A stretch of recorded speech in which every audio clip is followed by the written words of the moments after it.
So the housing market is in horrible shape, and it seems like everything around us, from interest rates, inflation, and costs, are just going through the roof, and everything is out of control. Hi, everybody. My name is Jerome Maldonado. I've been buying real estate for well over 25 plus years. I buy, develop raw land, and I want to explain to you guys how we're understanding this market and what's exactly happening in this market. And let's unfold everything that's happening in the mortgage industry, the housing industry, so that you as an investor or a single family end user understands how to either work, pivot, or utilize the existing market standpoint. So, ladies and gentlemen, we take a look at interest rates. People everywhere are worried about what's happening with interest rates and trying to understand where this is going to leave our market. With inflation the way it is and interest rates going up, how does this leave the American people in a position where affordability is no longer existent with housing? Well, ladies and gentlemen, let me explain to you guys a little bit more about my take on where we are with interest rates and inflation. Now, more so than the problem with increased interest rates, inflation is out of control. The labor source right now is limited.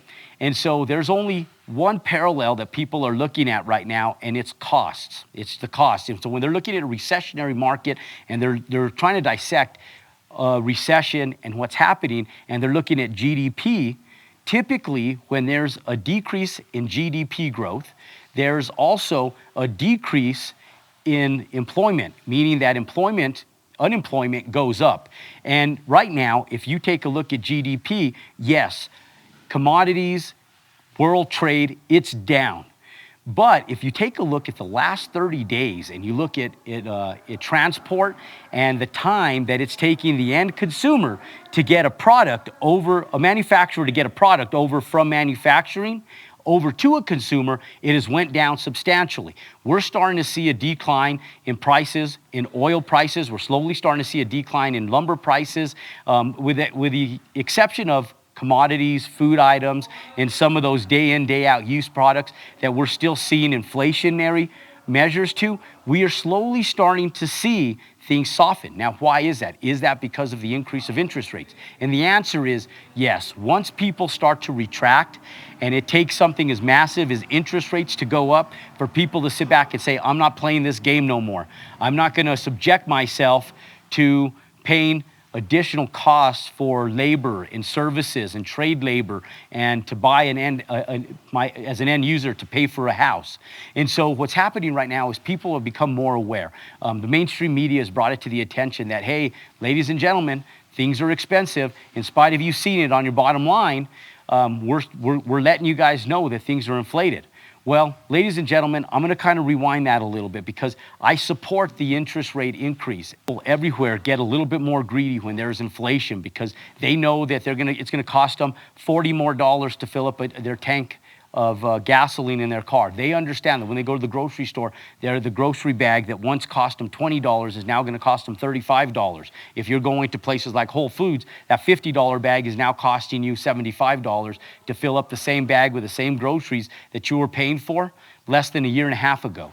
And so when people start feeling that type of compression, they sit back and go, I need to earn more money. I need to be able to make more money. I need to be able to have more affordability with the things that I need as necessities. And so interest rates affecting our single number one largest investment to the American people is our mortgages. And so when you look at mortgage rates and you look at what people are holding on to, we understand that if interest rates go up, that affordability of the same $400,000 house that they once could afford, now they can't, and they have to compromise themselves to moving down to a $300,000 home or a $350,000 home. And the quality gets compromised based on the fact that the same house that was once sold at $300,000 can no longer be sold at $300,000. So now you're picking up homes that are less, that have less quality and are subpar based on what you can afford and the market's affordability to produce that asset.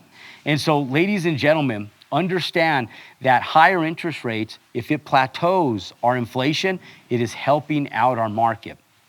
Now, right now, labor rates are unprecedented. We are currently seeing labor at an all-time low as far as availability of labor still, and unemployment is at an all-time low. And so understanding that even though GDP is sitting at a low place, unemployment is still sitting at a low place. And typically, as GDP drops, unemployment goes up. And the reason why is because as GDP goes down, the need for trade labor, for transport, distribution, it no longer exists. But because there's no availability of products and services, there's still the need for labor help out there in manufacturing, construction, transport, and we're finally starting to see this stuff get out. We're finally starting to see a bandwidth of this stuff becoming more readily available. Transport is starting to be a little more forgiveness in transport. So, ladies and gentlemen, one of the big things that you want to look at is if the labor unemployment market starts to go up and GDP stays low, then we'll hit into a recessionary market. So the economists have said we're in a recessionary market. My question to you is, are we really in a recessionary market? And my answer to you guys is, on paper, we may be in a recessionary market, but there's still a lot of money pumped into the economy. Now, a couple things can affect this. We can keep interest rates low. We can continue on with the inflationary values that are going right now. And in spite of having trillions of dollars on our bottom lines and on our books as U.S. Americans, there's over $7 trillion in our bank accounts right now.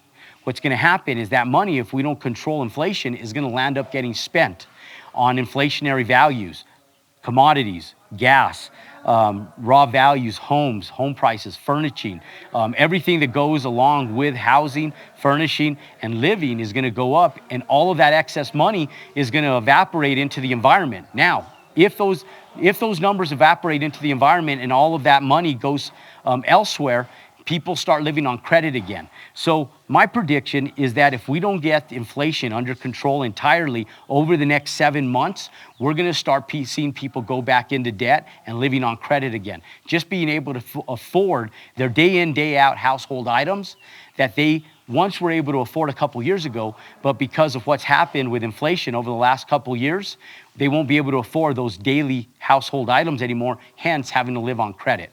And so, ladies and gentlemen, the interest rate increase, if it does what it's supposed to, and what it's already showing signs of, is that it's working. And so let's allow the increased interest rates and the market retraction to happen so that inflation comes down and that we can get on with our growth, our economic growth. Ladies and gentlemen, every recession, if you go back to World War II and you look at every recession from World War II to today, every recession is slightly different in the way it's panned out and the factors that are involved in it. So our recession today is not going to be the same as 2008. That's what everybody is historically looking back at, going, oh my God, this reminds me of 2008. Ladies and gentlemen, the factors are completely different than what we saw in 2008, not even remotely close. We were living in a bubble that people were taking out 100% of their equity and then some on every single family home, and they were living in debt. Today, there's more money on the books than ever before. People have equity in their homes. There's over $28 trillion of equity that the U.S. American people have in their single family homes today. And that is partly because of inflation. And because of inflation, it holds that equity standpoint. So we don't want to see housing prices come back down. Now, if you guys continue following our content, you guys understand how the Federal Reserve works, how money works, how the deregulation of gold during Nixon's time in office works, and how all of money literacy works, you will understand what's happening today with the central banking systems, with our Federal Reserve and our federal government, and what the future potentially looks like based on how money works. And so, ladies and gentlemen, if you like content like this and you want to have more housing updates, more economic updates, and understand how and why we're doing what we're doing, then click below, subscribe to our YouTube channel, pound that like button for more information just like this. Yes, ladies and gentlemen, we'll continue to build, we'll continue to buy, and we'll continue to grow in everything that we're doing. If you guys want to understand how and why, click below, and I'll see you next time.